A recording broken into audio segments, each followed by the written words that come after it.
बिस्मिल्लाहिर्रहमानिर्रहीम। अस्सलाम वालेकुम। कैसे हैं आप सब? उम्मीद करती हूँ आप सब बिल्कुल ठीक होंगे। आज की वीडियो क्लास 8 की जनरल साइंस की बुक पर है और आज की वीडियो में मैं आपके साथ शेयर करने जा रही हूँ unit number 5 the periodic table of elements. इसकी जो रीडिंग है आज हम शेयर करेंगे आपकी 1.5 टॉपिक जो है इंट्रोडक्शन यहाँ तक। इंशाल्लाह फिर आने वाली वीडियो में आपके साथ 5.2 टॉपिक पीरियड्स शेयर किया जाएगा।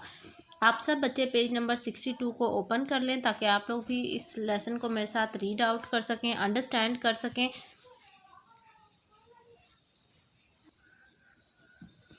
Recall that the atomic number of an element is the number of proton in the nucleus of an atom of an element। वो कह रहे हैं याद करिए कि जैसे कि आपको पता है कि एटॉमिक नंबर क्या है, जो न्यूक्लियस क्या चीज़ है। न्यूक्लियस एटम के अंदर मौजूद एक अहम पार्ट है और न्यूक्लियस के अंदर नंबर ऑफ़ प्रोटॉन्स मौजूद होते हैं, जिनको अगर हम बात करें तो उसको हम एटॉमिक नंबर भी कहते हैं। नंबर ऑफ़ प्रोटॉन का दूसरा नाम एटॉमिक नंबर भी है। Each element has different atomic number. Her atom का हर एलिमेंट का मुख्तलिफ एटॉमिक नंबर होता है। किसी का 7 है, किसी का 4 है, किसी का 1 है। The elements also have different number of electron. ना सिर्फ जो है प्रोटॉन नंबर ये जिसे हम एटॉमिक नंबर कह रहे हैं वो डिफरेंट होता है हर एटम का, बल्कि इसके अलावा इलेक्ट्रॉन की जो तादाद है वो भी मुख्तलिफ होती है हर एटम के अंदर। These electrons are arranged in energy level called shells। अब इन इलेक्ट्रॉन्स को जो है कहाँ पर इनकी मौजूदगी होती है? इनकी मौजूदगी एनर्जी लेवल्स के अंदर होती है, जिसे हम ऑर्बिट भी कहते हैं। अच्छा बच्चों, ऑर्बिट भी कहते हैं और इसके अलावा शेल भी कहते हैं। अगर मुझे कहीं नज़र आए तो मैं आपको दिखाऊं कि एटम जो है उसका स्ट्रक्चर के अंदर ऑर्बिट और इलेक्ट्रॉन्स की मौजूदगी कहाँ होती है। यहाँ हमारे कोर्स बुक में तो नहीं बना हुआ, लेकिन मैं आपके साथ पिक्चर शेयर कर देती हूँ। उसके ज़रिए आपको समझ आ जाएगी कि कौन सा ऑर्बिट है, कौन सा इलेक्ट्रॉन है और कौन से एटॉमिक नंबर है। Electrons present in the outer most shell और कॉल्ड वैलेंस इलेक्ट्रॉन। अच्छा, अब वो कह रहे हैं कि जो सबसे आखिरी शेल है ना, उसके अंदर जो इलेक्ट्रॉन्स मौजूद हैं, उसके अंदर जो इलेक्ट्रॉन है उन्हें हम वैलेंस इलेक्ट्रॉन भी कहते हैं और एक और हम उसके लिए टर्म यूज़ करते हैं outer most shell electron. Valence electron या outer most shell electron. These electron take place in chemical reaction. अच्छा, अब जो ये वैलेंस इलेक्ट्रॉन है उनको क्या अहमियत हासिल है कि वो जितने भी केमिकल रिएक्शंस होते हैं उनमें जो मददगार साबित होते हैं वो वही बाहर के इलेक्ट्रॉन्स होते हैं। Therefore these electrons determine the chemical properties of elements। इसी वजह से ये इलेक्ट्रॉन यानी जो वैलेंस इलेक्ट्रॉन है आउटर मोस्ट शेल में जो मौजूद हैं वो जो है ना उसकी खसूसियात, हर एलिमेंट की, हर एटम की खसूसियात जो है ना वो बताने में बहुत अहम किरदार अदा करते हैं। This knowledge will help you in understanding arrangement of element in the periodic table. ये जो है ना ये जो नॉलेज है, इलेक्ट्रॉन्स कितने मौजूद होते हैं किस एटम के अंदर, कहाँ कहाँ मौजूद होते हैं, ये सारी जो मालूमात हैं इससे आपको क्या फ़ायदा होता है कि आप पीरियोडिक टेबल को समझना आपके लिए आसान हो जाता है, उसको याद करना आसान हो जाता है। अब ये देखिए डू यू नो में वो क्या कह रहे हैं, एलिमेंट नोबेलिज्म एटॉमिक नंबर 102। अब इसका नंबर ऑफ प्रोटॉन कितने हैं? एटॉमिक नंबर हमने नंबर ऑफ प्रोटॉन पढ़े थे ना, तो वो 102 जो है ना इसके नंबर ऑफ प्रोटॉन है। Was discovered by Alfred Nobel who founded the Nobel Peace price.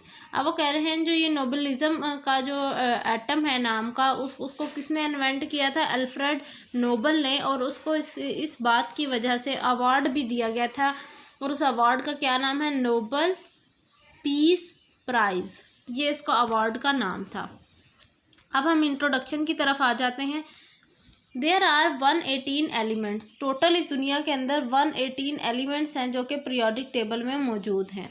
They combine to form million of compound. जब वो आपस में मिलते हैं किसी केमिकल रिएक्शन की वजह से तो वो कंपाउंड बनाते हैं। यानी अगर सादा अल्फाज में कहा जाए तो दो या दो से ज़्यादा एटम जब आपस में मिलते हैं तो वो कंपाउंड कहलाते हैं। It is impossible to remember all the information about these elements and their compounds. ये नामुमकिन है कि हम तमाम मालूमात को याद कर सकें उन एटम की और उन एटम से मिलकर बनने वाले कंपाउंड्स की। So we clearly need some way to recognise our knowledge about it. About them. तो हमें बहुत वाज़े तौर पर इस बात को समझने की ज़रूरत है कि हमें इस नॉलेज को यानी इस इंफॉर्मेशन को याद करने के लिए किसी अरेंजमेंट की ज़रूरत है।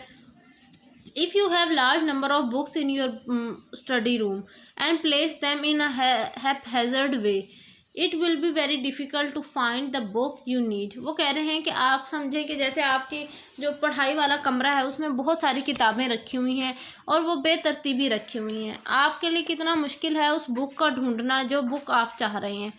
However, जबकि if these books are arranged into group according to some common feature, लेकिन अगर ऐसा हो कि इन किताबों को ग्रुप की शक्ल में रख दिया जाए इनकी खसूसियात के मुताबिक, it could become easy to find the book you are looking for। तो आपके लिए बहुत आसान हो जाए उस किताब को ढूंढना जिसको आप चाह रहे हैं पढ़ना।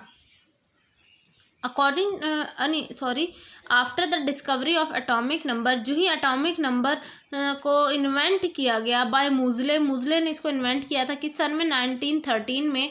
Scientist noted that atomic number can be use to arrange elements in a systematic way.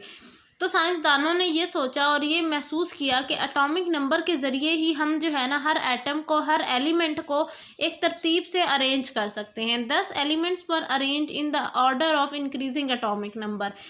तो जितने भी एटॉमिक नंबर के मुताबिक जितने भी एटम थे उनको अरेंज कर दिया गया, यानी सबसे ऊपर पहले वाला आया जिसमें एक नंबर ऑफ प्रोटॉन या एक एटॉमिक नंबर था, फिर 2, फिर 3, इस तरह से अरेंज कर दिया गया। The table showing the systematic arrangement of element is called periodic table. और इस टेबल को क्योंकि एक बड़े तरतीब वाले तरीके से जो है ना अरेंज किया गया था, तो इसीलिए इसका नाम उन्होंने पीरियोडिक टेबल रख दिया, जिसका इस्तेमाल आज तक हो रहा है।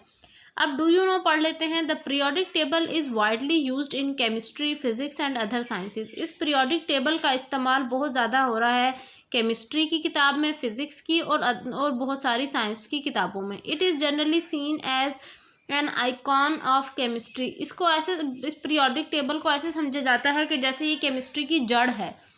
Periodic table shows the organised array of all the elements in order of increasing atomic number. Periodic table का वो बता रहे हैं कि वो हमें बताता है तमाम एलिमेंट्स के मुतालिक जो कि एटॉमिक नंबर के मुताबिक अरेंज किए गए हैं, इंक्रीज़ होने वाले एटॉमिक नंबर, यानी हर एटम पहले वाला अगर 1 है तो दूसरा 2 होगा, तीसरा 4 होगा, तो ये इंक्रीज़ हो रहे हैं ना आहिस्ता आहिस्ता।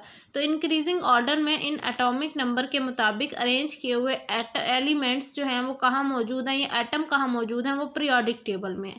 मैं आपको ज़रा पीरियोडिक टेबल दिखा भी देती हूँ। ये है जिसे कहा जाता है पीरियोडिक टेबल। अगर आप गौर से देखें, यहाँ देखें ये 1 लिखा हुआ है, ये 2 है, फिर 3, 4, 5, 6, 7, 8, देख रहे हैं एटॉमिक नंबर के मुताबिक इंक्रीज़ होते चले जा रहे हैं। इस तरह का दिख रहा है में पीरियोडिक टेबल होता है। इंशाल्लाह अब आपसे मुलाकात होगी मेरी नेक्स्ट वीडियो में, जिसमें हम 5.2 टॉपिक पीरियड्स डिस्कस करेंगे।